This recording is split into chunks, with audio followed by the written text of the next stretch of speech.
Hey YouTube, last video I was showing you my collection of cast iron. I've since then I've seasoned that Dutch oven. It came pre-seasoned, but I still like to season it myself. I'd done 2 coats on it. That's why it's blacker now than what it was in the other video.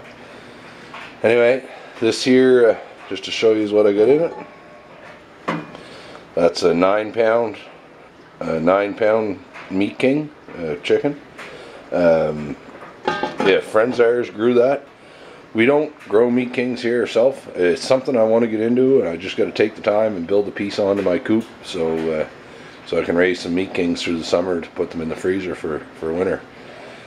I like to taste them a lot better. I can't eat turkey. I'm allergic to turkey. I don't know why. I can eat a Meat King. They eat the same stuff as a turkey, but there's something in the turkey, I just can't eat it.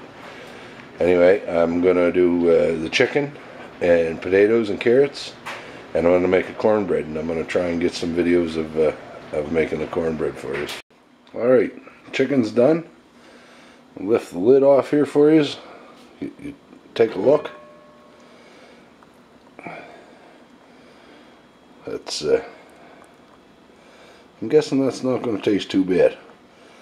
Like I said, that was a 9-pound Meat King, and there was lots of room in that 9-quart Dutch oven.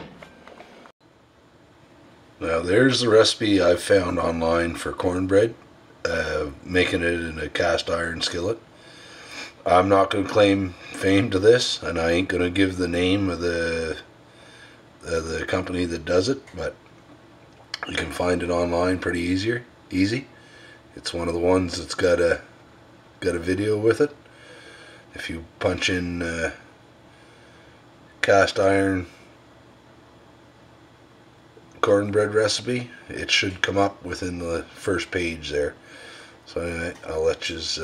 I know it's a little blurry, but hopefully you can read the instructions. Now I just mix all the dry ingredients in one bowl like it says to do, and my milk and eggs I put into the wet ingredients into a separate bowl. It calls for buttermilk. The general store up here, that's something I got to do a video of. We have an old-fashioned general store up here, and you can buy anything there. You could build a house there. You can buy clothes there.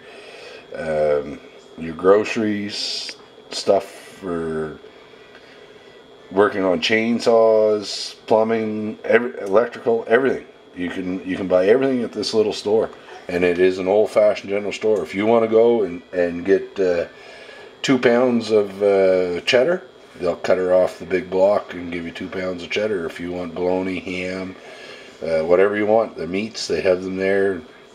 They cut it on demand. It's something else. There's not too many of that left. But like I was saying, I don't have buttermilk. They don't carry buttermilk. So for me to go to Moncton to get buttermilk, that's a 45-minute drive, and I just use 2%. It calls for a cup of buttermilk and a third of a cup of whole milk, so I just use all 2%. Anyway, I'm going to mix this stuff up, and another thing you got to do is melt your butter. I get my butter in my skillet. Now most of that will go into the mix, and then the rest will stay in it, and then it'll go in the oven at 425. One thing I didn't mention, you want to whisk your dry ingredients well together before you put your wet ingredients in.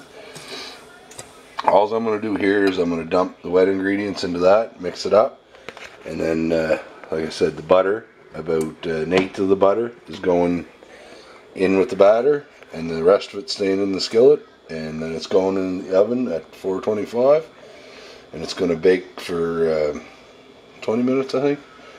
Bake it until it looks done, and you can pull a toothpick out without having anything stick to it. I know the directions call for a 9-inch skillet, but that skillet there, that's a 10.5-inch skillet. Anytime I bake a cornbread, I do it in my 10.5 or my 11, my Diamond G11. I don't know how she fits it into a 9-inch skillet, because that's pretty near overflowing. So cornbread for me is more like a dessert than anything else. Like I don't know in the South if you eat it just with your meal or what, but I'm gonna have a big piece of this, probably pretty near a quarter, and and a great big scoop of butterscotch ripple ice cream on the top. That'll be my dessert. If anybody hasn't seen these things before, Pampered Chef, it's kind of like what the old Tupperware, the girls have parties and stuff. My wife brought this home. I thought it was a gimmick at first.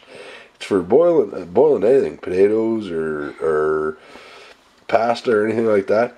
These little flaps flop up and let your steam off, and your pot won't boil over.